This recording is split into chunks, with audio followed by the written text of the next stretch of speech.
if Jacob deGrom, like, let's just say, unfortunately, something, he doesn't really pitch a full season again. Is he a Hall of Famer right now? I always joke that they have Hall of Fames for Nirvana, not Huey Lewis in the News. That there should be like a Koufax, a Terrell Davis.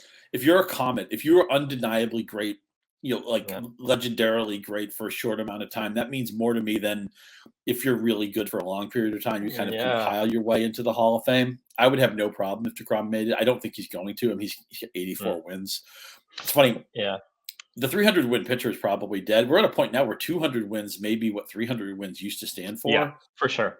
If deGrom had 130 wins, 140 wins, 150 wins, I think he would sail in. I just think people are going to see 84 wins and say, I can't do this. He's going to be – it's funny, and I think we've talked about this guy in passing. The former Mets pitcher who I really think had a poor Hall of Fame shake was Johan Santana.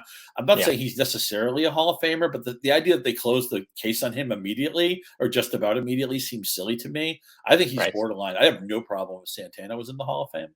Mm-hmm.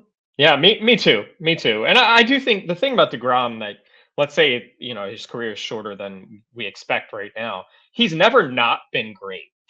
That's the thing. You go back every season, he was fantastic. I mean, he got better over time, but there was no season where he was bad. And I think that's the best case for deGrom to potentially be a Hall of Famer. We'll see. Does he have the best strikeout to walk ratio in history? I'm looking at his baseball reference page and I see his career stats and it's in gold. So I guess that 5.38, granted he plays in a different era where it's easier to have a great strikeout to walk rate, but still. It's a good question. Yes. He's number one all time right now. Chris Sale right behind him, by the way. There's another guy. There's another guy, Sale, right? All he'd probably need is one or two more great years. And he was having a really strong year. I faded him hard before the season, but as a Red Sox fan, I was happy to see him pitching well. And also to see Sale, I don't know Sale personally, but he's always kind of had like an antagonistic relationship with the press and the public. And it seemed like this year he was just kind of laid back a little bit more and enjoying baseball a little bit more and appreciative that he was healthy again. Right.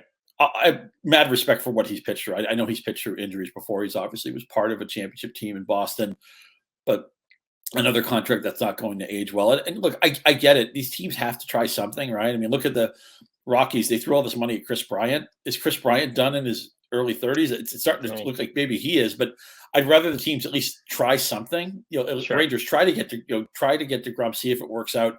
I know the Simeon deal was panned last year. He looks like that's actually working out. Corey Seager, if he's healthy, I think will be a good deal for them. But I'd rather see the teams at least try. And even if it doesn't work out, like in the case of Chris Bryant, it looks like it's not going to. Yeah, that's great for fans to see teams trying. So we're definitely fans of that.